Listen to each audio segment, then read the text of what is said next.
Good afternoon, everyone. My name is Albert Fuji with the College Promise campaign, and welcome to our session, Student Voices, the College Promise We Belong in College student video competition.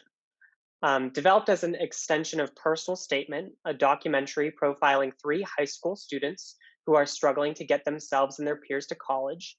We Belong in College is an interactive social media campaign that encourages students to share a story about a time when they struggled and questioned whether or not they belonged, either while applying to or attending college. We Belong in College's messaging has been particularly critical during the current pandemic, which has upended so many educational plans, financially devastated families, and highlighted societal barriers preventing Americans from achieving a better life. By sharing their stories and advice on social media, students can help their peers understand that even though we all struggle, we all belong in college. Each story submitted enters the student author into a $1,000 award drawing.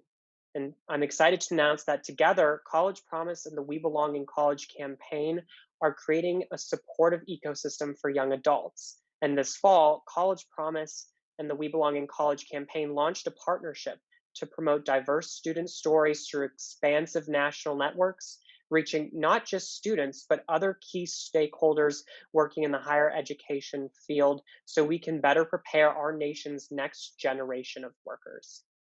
Today, we'll be speaking with three We Belong in College student champions, Enoch, Karoline, and Yahshanda, about their experience with the campaign and their journeys getting to college.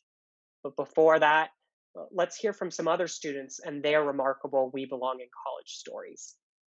This is my We Belong in College story. I knew that I wanted to be the first in my family to go to college. I was one of two students of color in the whole class. I had to go by with no meal plan. I was going through postpartum depression. My mental health kind of took a dive. I started becoming less motivated to do anything. For my classmates, college was a given, while for me, it was barely becoming a dream. Eventually, I was able to get out of that hole of depression. I fell in love with research. I'm now in my dream college. I want you guys to remember that to use these barriers, these hardships that you are having to overcome as wood to throw into the fire, that is determination. For any undocumented students like me, just know it is possible. No matter what goes on, as long as you push yourself, you can still make it. We will get through this. You are not alone. Never give up. There is something out there for each one of us. I definitely do belong in college. Wow, those were some remarkable stories. And now I'm so excited to get to hear and introduce all three of you. So it'd be great if you guys could all just introduce yourselves, tell us a little bit about your story, your relationship with the We Belong in College campaign. Hey, hello everyone. How are you all doing? Thank you so much, Albert, for that intro. It's always like amazing to watch those compilation stories again. So thank you again for that. My name is Enoch Jemmott. I am from Brooklyn. I am a joy-filled uncle of three. And I'm also a subject in the film known as Personal Statement. And I'm happy to mention that I'm done with school. Woot woot to that. But I have to say, similar to many students out there, my journey to and through matriculation was full of adversity. My application process consisted of misguidance and family struggles. And then while I was in college, I was faced with food insecurity and a bucket load of self-doubt. I have to say, luckily, I found reliable resources that provided me with motivation and support. And now I am one of the proud leaders of the We Belong in College campaign. So thank you so much for having me. Hi, everyone. My name is Karoline Jimenez, and thank you, Albert, for that amazing introduction. So I am also one of the leaders of the We Belong in College campaign and one of the subjects from the Personal Statement film. So my story, if you guys get to watch the film, is a little bit different from Enoch. In high school, I did have a school counselor who was always there for me. Nevertheless, I did not have any sort of support system at home because I had to be responsible for a father who was dealing with alcoholism at the time and a sister who wasn't mentally stable. My college application experience, it was very difficult because I didn't get into my dream school And as a student, that made me doubt myself and my abilities to succeed in college or in any academic environment. And I ended up, not going to a school that I wanted to go to, and then transferring, not having any support system from my parents because they couldn't support me financially. So I ended up taking some time off from school. That ended up being a year. Da da da da da. So I ended up transferring to multiple schools, which in a way resulted in me not getting the kind of experience that I wanted to, because I encountered a lot of discrimination and racism along the way. Nevertheless, I am just proud of all the stories that I have managed to meet, all the students that I've been in connection with through the We Belong in College campaign, because also thanks to them, I am pushing to just keep striving and fighting for my academic goals. And I am a senior in college. I am graduating in spring 2021. Hello, my name is Yahshanda Thomas. As of today, I'm 19 years old, and I am currently not in college. I'm actually in my gap year, and I also want to thank you for this opportunity to speak to, this audience, of course. A little bit about my background is when I was in college, I was really struggling with a lot, making friends, putting myself out there, and being socially aware of who's around me, as well as coming from a home of abuse. And while I was in college, I did struggle with alcoholism, and it also runs in my family. So it was really hard to get myself, to stay on track. So once that happened, once I applied for the scholarship this year, it actually helps me reevaluate whether I want to be here specifically, or do I want to, take a year off, focus on myself, and then refocus. And this campaign, this scholarship has given me the ability to do so. So I'm currently taking a year off so I can really sit back and repaint a new picture to see what I really want to go back to school for.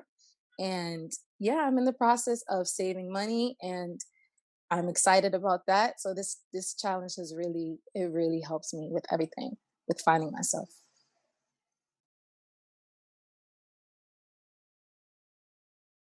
From all your stories, it sounds like, the We Belong in College campaign is so much more than just financial means or a scholarship.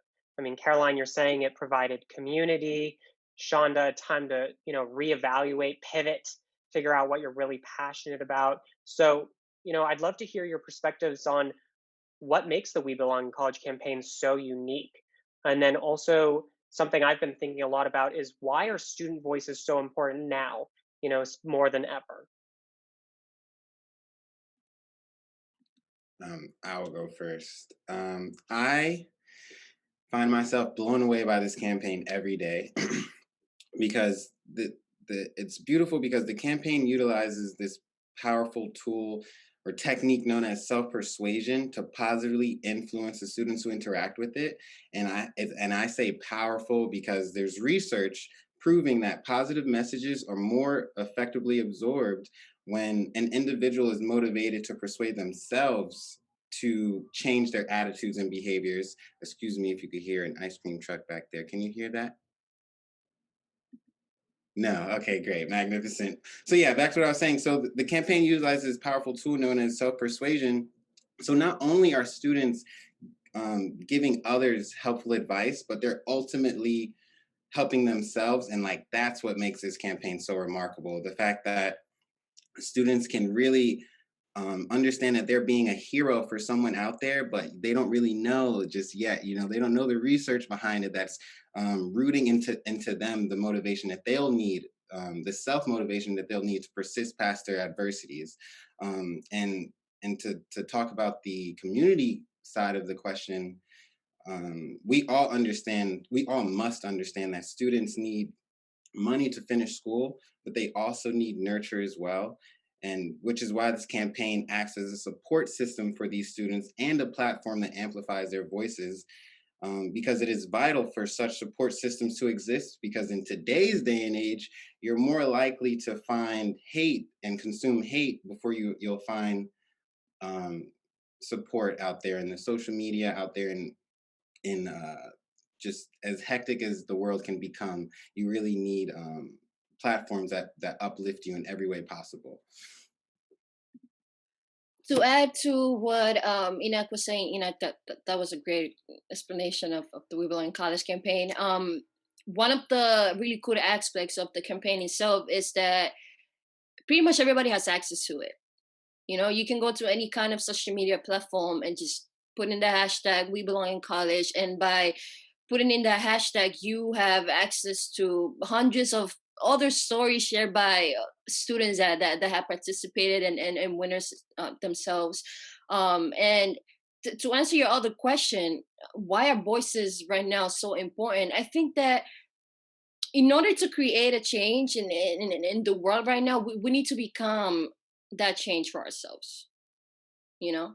And with the We Belong in College campaign, we're not only offering students a $1,000 scholarship, we are offering students the opportunity to use their voices and to empower and inspire other young people to also use their voices and share their stories, because we want young people to understand that their voices matter and they should be empowered to use it, even if their voices shake, even if they feel like people are not going to listen.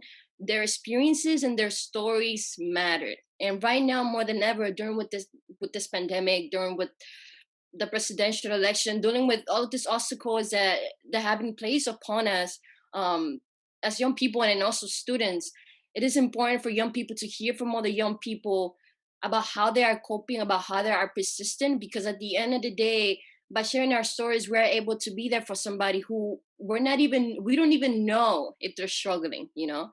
We don't even know if we're helping them, but that's the cool aspect of the campaign, that we're helping people out there that we're not even aware of that they might need it. And now I'm going to pass it to Yahshanda. She's one of the winners of the We Belong in College campaign, so she'll be able to share more. Yes, definitely to add on to what they were both saying, I personally feel like this challenge has helped, one, because the requirements are so minimalistic. It doesn't pressure people to be like, oh, I have to have a 3.5 GPA. I have to be a certain race to enter in this scholarship.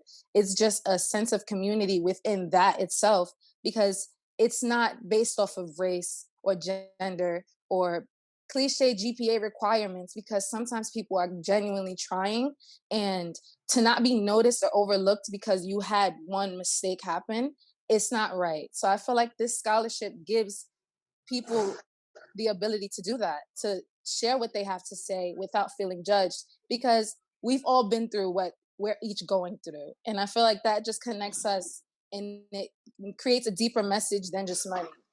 Because yeah, money is nice and material is nice and cool, but when you have a connection or you have a sense of, you know, acceptance and fulfillment in this world, I feel like that is way more than money. Like, you cannot buy that feeling. As well as your the second part of the question, why our voices are so important, because most of us come from a household where parents say you're to be seen, not heard, children to be seen, not heard.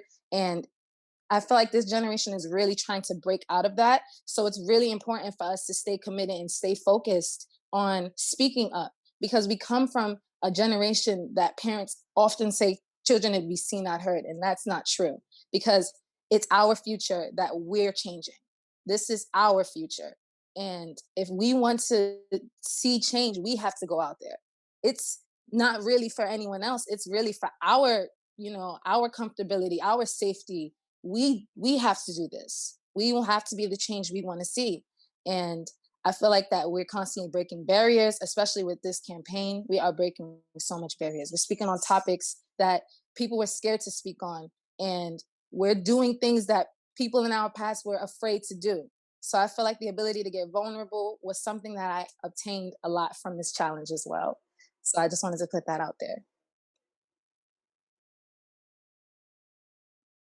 So well said.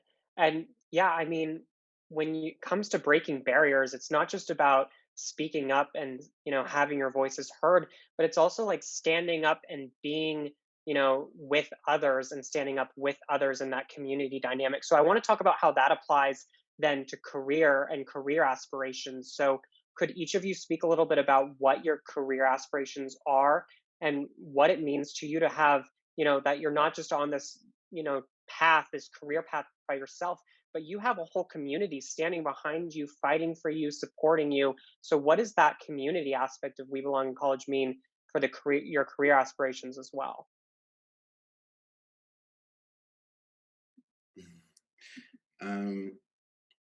So I think that's such an important question. Right now, my passion is in helping guide people through their adversities and through their hardships. And I don't know. No, I was gonna say I don't know how I got here, but I totally know how I got here. Through traveling with the film, like through the film's journey, we would attend festivals, we would attend educational screenings, and I found myself always surrounded by people supporting me, right? And you know, there's constantly people in the audience saying like, you can do this, we're behind you every step of the way. And you almost get caught up in, you can't fail those people now, you know, like there's one thing having your family supporting you and not wanting to fail them, but then you have like hundreds and hundreds of people you're meeting every other weekend, and they're like, listen, you have to make it, you have to make it, so now I can't give up, you know. And that's what's important about community, just understanding that there's too many communities where people give up before thinking about searching for support. And I was a part of that community before. And I think that's another reason why I'm so passionate about helping people persist, because I was a part of the community where you could find yourself very passionate and have these aspirations about things, but finding and actually building up the courage to gather someone's assistance is harder than achieving your goals at some time. So it's like we need to start understanding that we are capable. We need to start telling people and pushing it into them, letting them know that they're capable, because in order for progress to occur, people need to feel comfortable in their own skin. And I think that's why community is so important, because it provides an atmosphere where people are welcomed, instead of like what Yahshanda said, like instead of, am I not eligible enough to be loved, you know? And that's not the case. Everyone is eligible to be loved. So for me, look, one of the things that I've realized, and one of the passions that have been fueled through the Personal Statement Films Impact Campaign and the We Belong in College campaign itself, is my passion for wanting to help young people. Like that is not going to change no matter the career path that I decide to take on or the direction that I decide to follow. I want to work with young people. And as a young person myself, and just picking back from what Enoch was saying, I had a support system at school since day one, you know. And I'm a school counselor who made me realize that not everything bad is bad, because I didn't get into my dream school. But because I didn't get into my dream school, I ended up exactly here where I am today. I had 3 different college experiences that I can speak of and base my life on. I met people along the way who had changed me in ways that I cannot even put into words. I made connections with professors who have made my life so much better. And even the people that made me feel like crap in school, I still thank them because it made me a lot more stronger. Because of all of that, I was able to understand that taking a small step forward, still forward, you know? And the process of success is not something that's linear, you know? It's not something that comes with instructions or in a specific map that you should follow. And that's one of the things that I've learned through this campaign, that our stories are so completely different, but at the same time, there's a uniqueness to every single story that brings us all together, that puts us all together in one specific place, like that gives us one specific voice. And that voice is saying the same message. And that message is, we want to be the change. We want to create change. I think we're now at a time, and that's one thing that I think that we're doing so well with the We Belong in College campaign, that we're empowering students to speak so much about struggles, where many times before, vulnerability and struggles were often looked at as a weakness, and we are changing that message. Being vulnerable and speaking of your struggles is not a vulnerability, because it takes a very strong person to allow themselves to be vulnerable and to speak of everything that tried to destroy them and that tried to stop them from achieving their dreams, but did not succeed. so yes, I just want to be able to keep working with young people, to keep inspiring them to keep persistent, because at the end of the day, the future belongs to those who believe in the beauty of their dreams, and those who believe in the beauty of their dreams are the younger generation. So we need to create a path for them to follow. And I'm just really proud to be part of a generation that is tired of empty promises and tired of empty words, and we just want to make change. That we're going out there. There's someone asking for it, we are demanding it.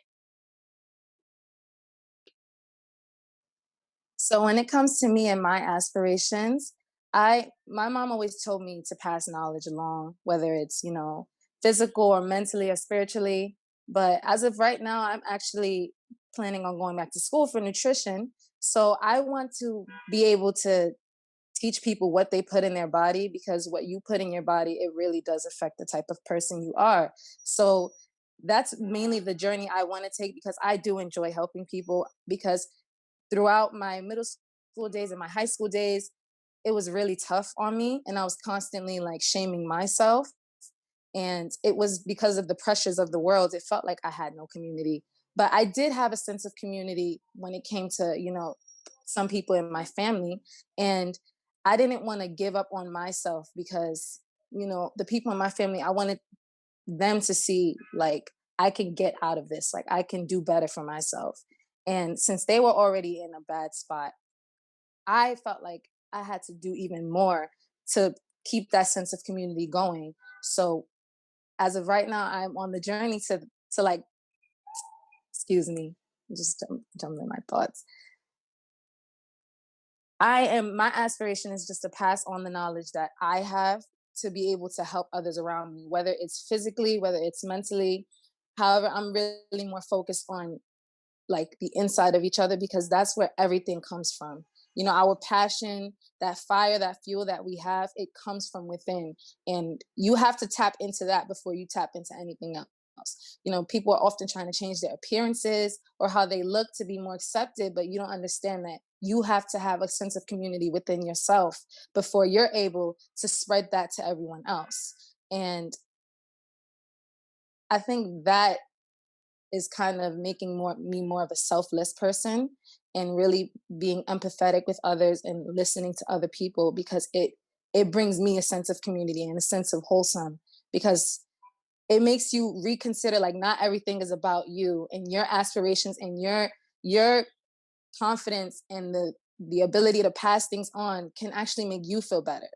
The things you do in this world is not for other people, it's for you, but it affects everyone around you. You understand what I'm saying? So I just feel like, yeah, my aspiration is definitely, when it comes to food science, exercise, because you have to take care of yourself in order to like withstand a community, like keep up with the community. So that's how I feel. I think that those are such important points. And, something overarching here is the next generation's so dedicated to change, to uplifting voices. And so, you know, I guess if you were to be sitting next to a leader right now, a business leader or a leader interested in increasing access to higher education, what would you want them to know, about your story, about your experience, and really about the next generation of workers? Well, I'd like to start this one, and I'd like to say that, especially being a part of this generation, we're not taking no for an answer.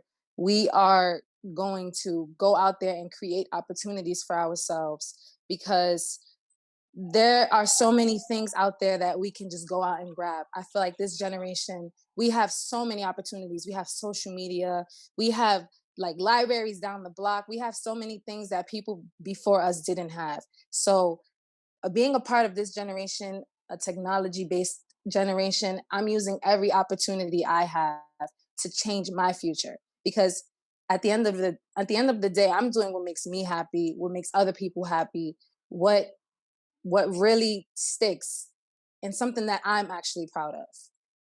And I feel like that is just what's really important, going out there and making a change, being the change you want to see. Like I said earlier, like I really stick with that.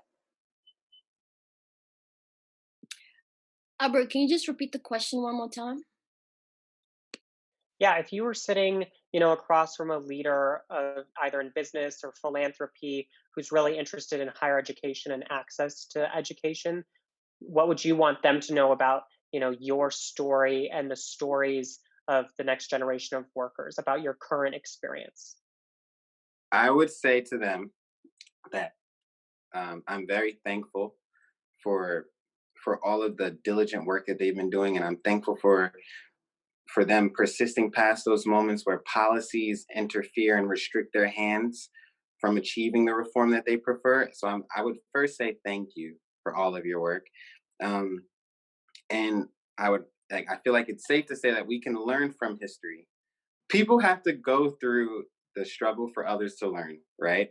And I think what this next generation needs to do, and what my generation needs to understand, is that we need to make sure that those people's hardships don't go down in vain, right? There's a bunch of problems within our systems, and a bunch of moments where students are being left under the cracks, and they're falling, succumb to despair.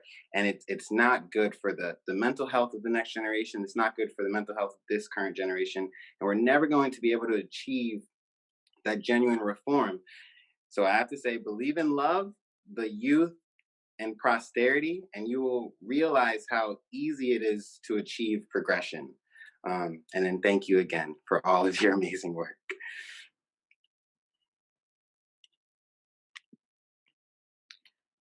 So I'm gonna piggyback from what Enoch was saying, so I would totally thank them first. I remember growing up, my grandma told me how every time I would encounter some sort of a struggle, I would like focus a lot on trying to find a solution for the struggle. And one day she sat me down and she was like, "You're spending all this time trying to find a solution for the problem. You don't realize that the solution is in the problem." And I want to use another words for that. Um, a lot of policymakers and educators, they want to create a better educational system for for young people, and but sometimes they forget that the solution to the struggles that young people are facing are the young people. Being said, they need to be given an opportunity. They need to be involved in the process of creating these policies. Um, I think that right now more than ever, it is necessary to create some sort of a system that is supportive and that supports every kind of student. Right now more than ever, the students are empowered and encouraged to share their stories, no matter how bad, no matter how sad it is, no matter how heartbreaking it might be for them. And we need to be able to inspire them to keep doing that, because this is not just a one, I don't want students to think that this is just a one thing that they're doing it for a campaign. This is something that we want them to keep doing for the betterment of society, for the betterment of our educational system, for the betterment of the world. We need to create a system where students are empowered to use their voices and they're not afraid. And we also want to be able to let young people know that everything that they want is on the other side of fear. So keep striving, keep pushing yourself, and just know that every time that you encounter a struggle, or every time that you're encountering a bad moment, or you see that things are not happening the way that you want them to, sometimes it's like, I take it from my own experience, sometimes we end up where we need to be and not exactly where we want to be. But you can only connect the dots looking backwards. You can only realize that everything you went through, it hadn't made sense before, but it's going to make sense someday. So don't spend so much time trying to figure out the why. Instead, try to ask yourself, what is that trying to teach you? And just realize that that is trying to make you into a better and stronger individual. So let's create a system where students feel loved. Let's create a system where students feel supported, where students have emotional support and mental support more than ever. Because if they don't have that kind of support, academics is just going to become a foreign word that no students is not going to have any sort of attachment to. So let's create a better educational system where students have all the resources that they need to succeed. Because success, after all, it means nothing without resources. So. Well said. Well, thank you to all three of you for being part of this great session. College Promise is so excited for this partnership. And I just wanted to say thanks so much to our audience out there. We hope that these student voices have been informative and will help and continue to help inform you as you go forward. And if there are any students tuning in, we just want to reiterate, like, you belong in college. We're here for you. You have a community behind you. Thanks, everyone, and we hope that you'll enjoy the sessions to come next.